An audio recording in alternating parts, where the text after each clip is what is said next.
Bienvenidos a un nuevo episodio de este espacio donde profundizamos en la fe, la salud mental y el comportamiento humano.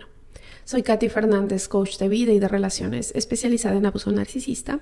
Si deseas aprender más acerca de estos temas, por favor suscríbete y activa la campana para que te avise cuando actualice con nuevos videos. ¿Cómo puedes saber si el arrepentimiento de un narcisista es real?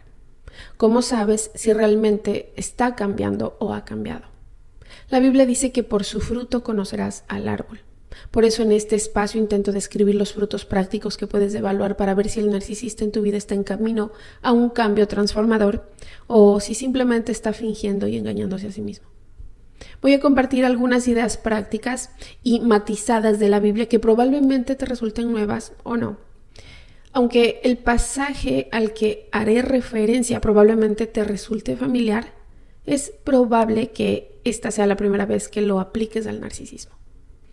Cuando un narcisista es descubierto o denunciado por su pecado o abuso, su respuesta típica es manipular, proyectar, desviar la atención, usar chivos expiatorios, humillar, minimizar, etc., para evitar asumir la responsabilidad y la culpa a quien expone sus acciones y comportamientos. En algunos casos, sin embargo, cuando hay mucho en juego para el narcisista, puede llegar a disculparse, pero no es sincero. Puede prometer cambiar o tomar todo tipo de medidas para demostrarte que ha cambiado. Te inunda con promesas intentando convencerte de que vuelvas a esa relación. Te prometen el futuro que siempre has deseado tener con ellos y te sientes tentado a pensar que todo esto es una respuesta a tus oraciones. Pero probablemente no sea la primera vez que hacen grandes promesas, ¿cierto? ¿Cómo puedes saber si esta vez es diferente a las anteriores? Cuando las promesas no se cumplieron y las disculpas se olvidaron. ¿Cómo puedes saber si el arrepentimiento de un narcisista es genuino? Antes de continuar, quiero aclarar que este video trata específicamente sobre el arrepentimiento de los narcisistas y no debe aplicarse fuera de ese contexto, ¿de acuerdo? Este es el único enfoque, así que no nos salgamos de aquí. Los narcisistas son personas que durante un periodo prolongado han sido crónicamente arrogantes, pretenciosos, envidiosos y necesitan constantemente la validación externa para regular sus emociones negativas. Son incapaces de asumir la responsabilidad, sino que culpan, proyectan, minimizan, critican, avergüenzan y manipulan. Cuando la persona afectada expone sus actos, ellos no demostrarán arrepentimiento, ¿de acuerdo? Ellos justificarán esas acciones. Ellos echarán la culpa a la víctima de lo que ellos hicieron.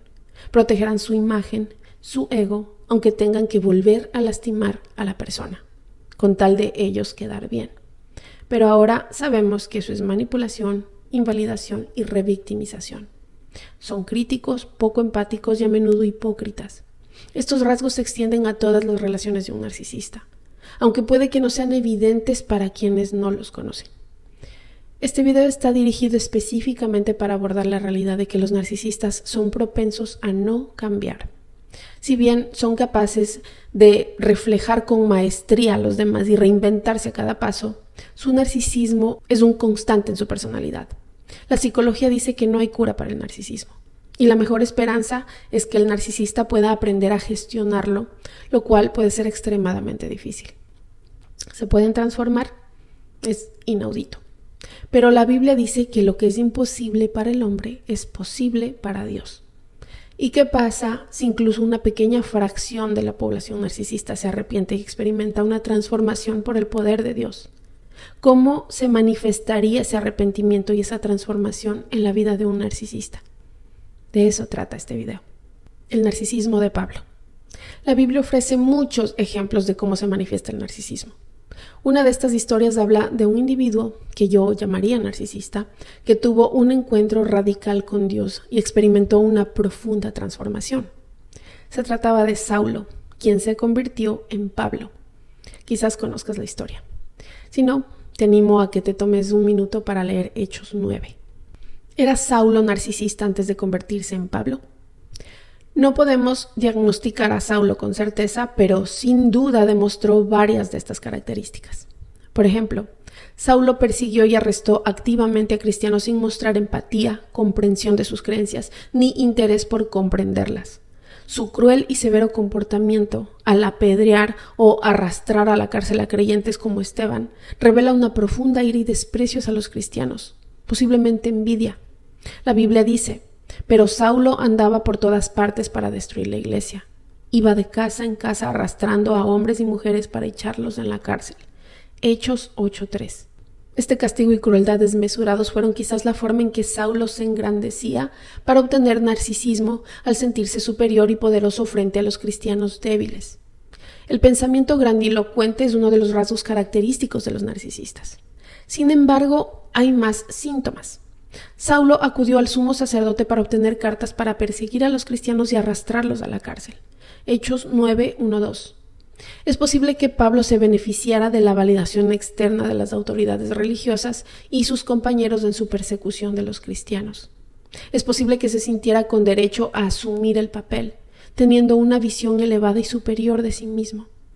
Vemos que Saúl tenía mucha arrogancia antes de su conversión. También dijo que en cuanto a vivir en la carne, no había nadie mejor que él. Dijo: si alguien cree tener motivos para confiar en la carne, yo tengo más. Circuncidado al 8º día, del linaje de Israel, de la tribu de Benjamín, hebreo de hebreos. En cuanto a la ley, fariseo. En cuanto a celo, perseguidor de la iglesia. En cuanto a la justicia que es según la ley, irreprensible. Filipenses 3:4-6. Así que, según este pasaje, Pablo probablemente se consideraba espiritualmente superior, probablemente menospreciaba a los demás y solo se relacionaba con quienes consideraba superiores. Estos son rasgos narcisistas. Basándonos en estos ejemplos, Saulo era narcisista antes de convertirse en Pablo, y solo Dios sabe en qué punto se encontraba. Yo diría que su narcisismo era profundo porque mataba cristianos. Presenció la lapidación de Esteban y la aprobó porque la gente colocaba sus mantos a sus pies, lo cual, según el contexto histórico, entendemos como un acto de respeto a la autoridad de Saulo y una forma de obtener su aprobación. Un día, Saulo tuvo un poderoso encuentro con Dios camino a Damasco. De repente una luz del cielo lo envolvió. Cayó al suelo y oyó una voz que le decía: Saulo, Saulo, ¿por qué me persigues? Saulo respondió: ¿quién eres, Señor? La voz respondió: soy Jesús, a quien persigues. Este encuentro fue tan poderoso que dejó a Saulo ciego durante varios días. Justo cuando se le abrían los ojos espirituales, perdió la visión. Pero la ceguera era un reflejo de cómo había vivido hasta entonces. Este es el comienzo de la transformación de Saulo. Tiene un poderoso encuentro con Dios. Aclaremos algo. Un encuentro con Dios no significa que un narcisista cambie ni se transforme. Tampoco significa que Dios los esté respaldando. El hecho de que una persona tenga un encuentro con Dios no significa que sea una persona santa. Un narcisista podría tener un encuentro con Dios y decir que es señal de que está bien con Él y de que ha cambiado. Pero eso es una trampa. Un encuentro con Dios podría ser uno de los muchos pasos hacia el cambio que un narcisista necesita para transformarse.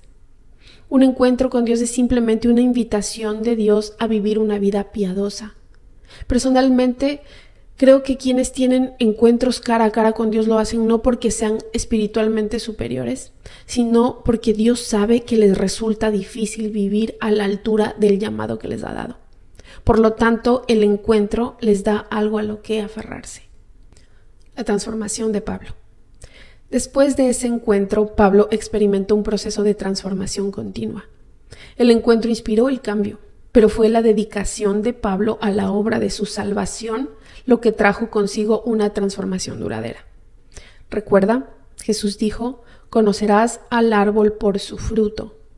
En la siguiente sección examinaremos el tipo de fruto que Pablo produjo, demostrando que era un hombre transformado.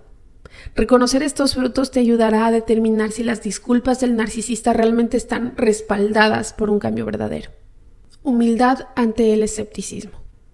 Al principio, cuando Saulo, ahora llamado Pablo, anunció su cambio de actitud, los discípulos y los líderes de la iglesia desconfiaron de él. Y no es de extrañar. La Biblia dice sobre Pablo: cuando llegó a Jerusalén, intentó reunirse con los discípulos, pero todos le tenían miedo, no creyendo que realmente fuera discípulo. Hechos 9:26. Los discípulos, estos líderes temerosos y con discernimiento de Dios, no creyeron que Pablo hubiera cambiado. No confiaron en él de inmediato. Vale la pena señalar que la Biblia no condena a los líderes por no confiar en que Pablo fuera un discípulo. En ninguna parte de las Escrituras se dice que los líderes de la iglesia debieron haberle creído a Pablo al pie de la letra. Es probable que te sientas identificado con los discípulos en esta situación.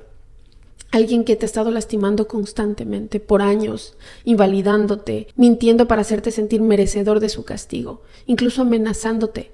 De repente se arrepiente y dice entenderte y estar de tu lado. Tu escepticismo es merecido y normal. No hay nada de malo en ello. Sin embargo, la reacción del narcisista ante tu escepticismo y desconfianza es muy importante y reveladora. Volvamos a Pablo. Pablo no se enfadó. Normalmente un narcisista se sentiría herido por la reacción de desconfianza de los discípulos y buscaría apoyo. Pero las Escrituras no muestran que Pablo hiciera esto. No buscó apoyo, ni intentó avergonzar ni humillar a los apóstoles, ni desacreditar su capacidad de escuchar o discernir de Dios cuando no creían que fuera un discípulo. Si Pablo aún se aferraba a su narcisismo, seguramente habría experimentado un daño narcisista por la actitud de los apóstoles hacia él. Esa situación habría generado mucha culpa. Acabo de tener un encuentro cara a cara con Jesús. Si ustedes no pueden ver el llamado que Dios ha puesto en mi vida, entonces el problema no soy yo, sino ustedes. Hasta Dios pensó que valía la pena hablar conmigo cara a cara. Son todos ustedes los que no son verdaderos discípulos de Jesucristo.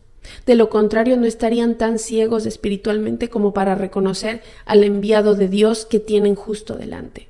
Si desconfían y siguen con lo mismo, entonces ustedes son el problema. Los narcisistas no soportan que nadie reconozca su singularidad y grandeza.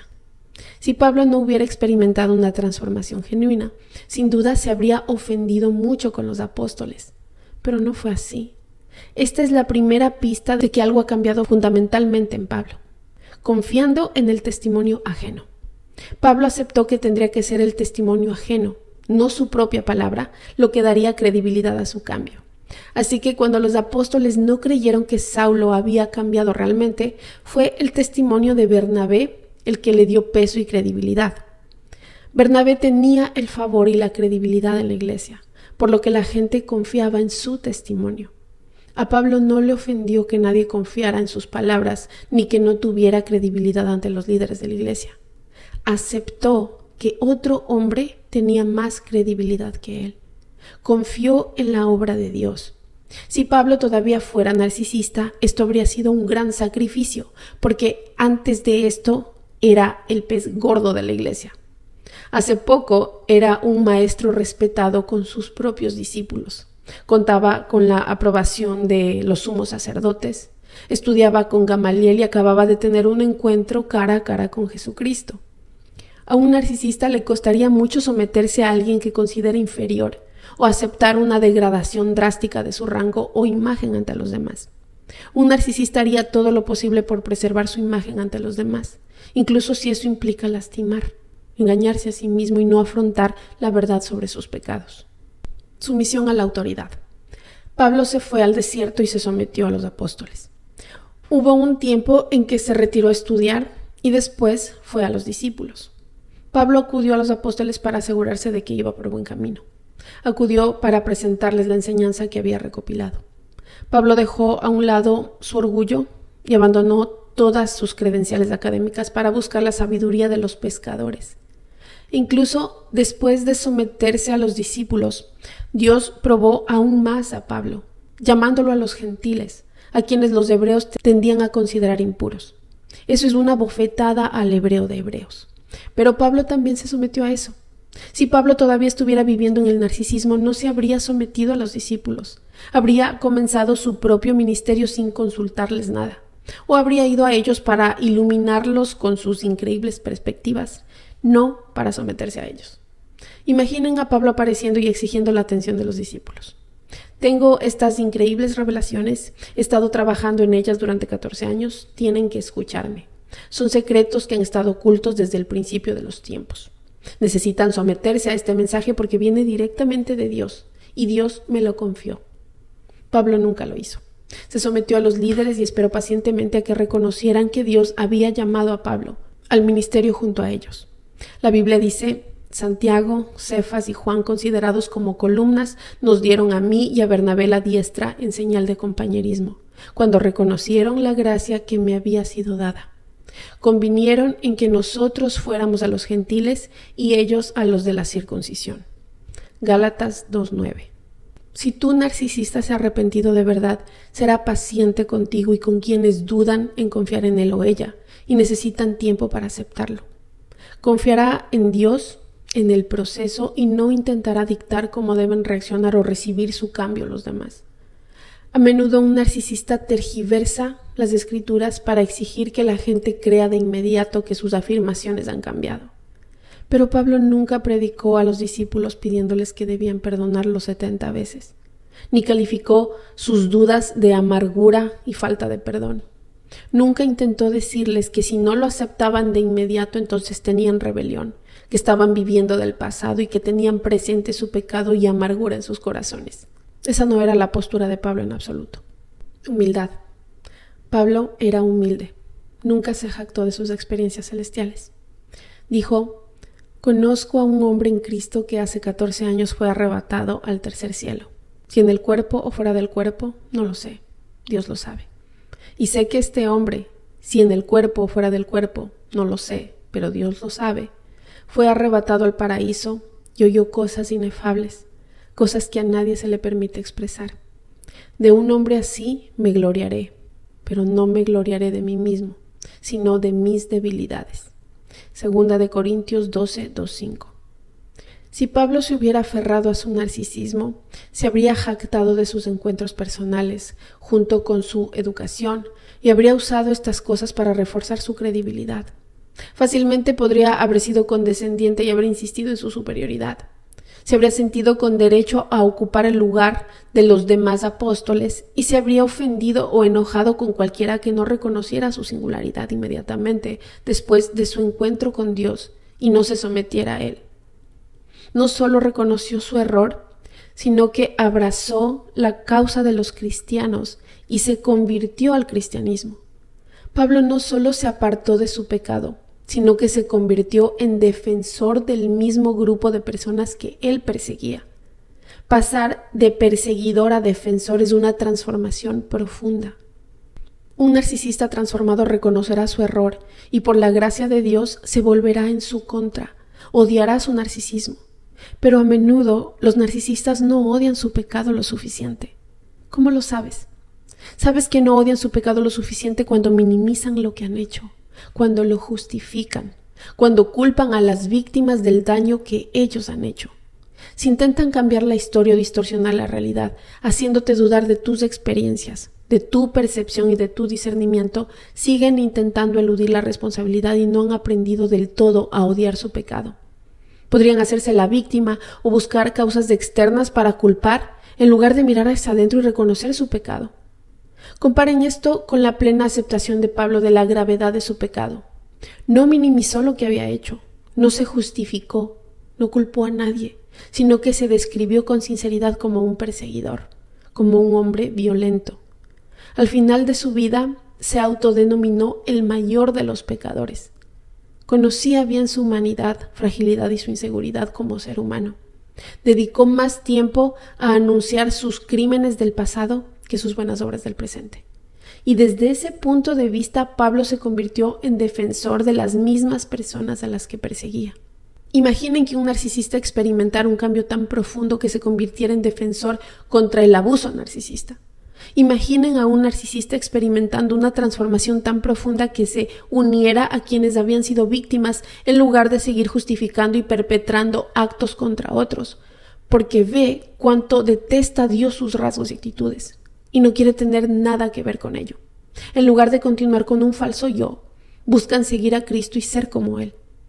En palabras famosas, Pablo describe todo lo que anhelaba como narcisista como algo inútil. Todo lo considero pérdida por la excelencia de conocer a Cristo Jesús, mi Señor, por amor del cual lo he perdido todo, y lo tengo por basura para ganar a Cristo. Filipenses 3:8. La vida de Pablo es una historia increíble de cómo la gracia de Dios puede transformar a una persona por dentro y por fuera si está dispuesta a someterse a su proceso. Sabemos que la transformación de Pablo no fue instantánea por la forma en que aconsejaba a las iglesias. Decía cosas como: Ocupaos en vuestra salvación con temor y temblor. Filipenses 2:12. O en 2 Corintios 10:5. Tomad todo pensamiento y sometedlo a Cristo. Seguidme como yo a Cristo. 2 Corintios 11:1. En Romanos, Pablo habla de la lucha que supone hacer cosas que sabe que no debe hacer y no hacer lo que debe hacer, pero reconoce que puede vencer por la gracia y el poder de Dios. Todas estas escrituras revelan que Pablo tuvo que apropiarse de la gracia de Dios en las tareas y decisiones cotidianas y trabajar muy duro. No existe una fórmula mágica. De la misma manera, un narcisista tiene acceso a la gracia de Dios, pero debe apropiársela trabajando. Dios quiere que todo pecador se arrepienta y que todo ser humano experimente la metamorfosis que está disponible en Cristo. Pero no todos eligen hacerlo. Dios le dio tiempo a Jezabel para arrepentirse, pero ella no lo hizo. Muchos reyes narcisistas que estuvieron expuestos al poder de Dios no se deshicieron de su narcisismo. Muchos narcisistas se aferran a su narcisismo porque es un poderoso mecanismo de defensa contra el estrés postraumático pasado, y de alguna manera creen la mentira demoníaca de que su narcisismo funciona con más fuerza que temer a Dios y seguir sus caminos. Esto puede ser algo subconsciente. Los frutos del cambio genuino en un narcisista. Basándonos en la vida del apóstol Pablo, ¿cómo se vería el arrepentimiento en la práctica en la vida de alguien narcisista? Aquí hay algunos frutos que puedes buscar. Elegir arrepentirse. Pablo tomó la decisión consciente de arrepentirse y seguir un nuevo camino en Cristo. El arrepentimiento es el primer paso hacia una vida transformada. Desarrollar la autoconciencia. Un fruto práctico del arrepentimiento sería que el narcisista desarrollara autoconciencia sobre la gravedad de sus acciones, que reconociera el daño que causó y describiera con precisión sus faltas sin justificaciones ni minimizaciones, sin reescribir la realidad ni la historia. Humildad y sumisión. En este contexto, un fruto práctico implicaría que el narcisista reconociera humildemente su comportamiento pasado y se sometiera a la guía y el apoyo de los demás, tal como Pablo se sometió a los apóstoles, reconociendo que tienen valiosas perspectivas que ofrecer. Empatía y defensa. El narcisista, al experimentar una transformación genuina, prácticamente cambiaría su enfoque del egocentrismo a la empatía por sus víctimas. Podría convertirse en defensor de quienes alguna vez lastimó, apoyando activamente su causa y trabajando para enmendar el daño, en lugar de defenderse y lastimar más a quienes ya hirió. Ausencia de arrogancia. Una señal práctica de arrepentimiento genuino sería que el narcisista superara la arrogancia y el orgullo. Esto incluiría resistir cualquier impulso de jactarse, engreírse y sentirse superior, o actuar con condescendencia hacia los demás. En cambio, mostrarían humildad, reconociendo su humanidad. Confianza en el testimonio ajeno.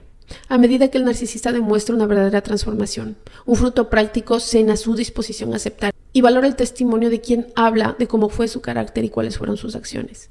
Un narcisista transformado aprenderá a dejar de sentir que tiene derecho a la aceptación o al perdón instantáneo de los demás. Rechazo de los rasgos narcisistas. Un resultado es el arrepentimiento genuino del narcisista, que deja de exhibir estos rasgos como crueldad, falta de empatía, egoísmo y arrogancia. En cambio, se volvería genuinamente en contra de sus viejas costumbres, reconociendo la naturaleza detestable de sus actitudes y comportamientos anteriores. Servicio sin compromiso. Servir a los demás libre y desinteresadamente sin aceptar nada a cambio, en lugar de servir y luego explotar a la gente o esperar alguna retribución. Pablo no cobraba a propósito por su ministerio y trabajaba como fabricante de tiendas para mantenerse. Estas son algunas señales basadas en la vida de Pablo de cómo sería el arrepentimiento y el cambio genuinos. Es importante recordar que el narcisismo no se desarrolla de la noche a la mañana. Es una construcción que se ha trabajado durante años, quizás incluso décadas.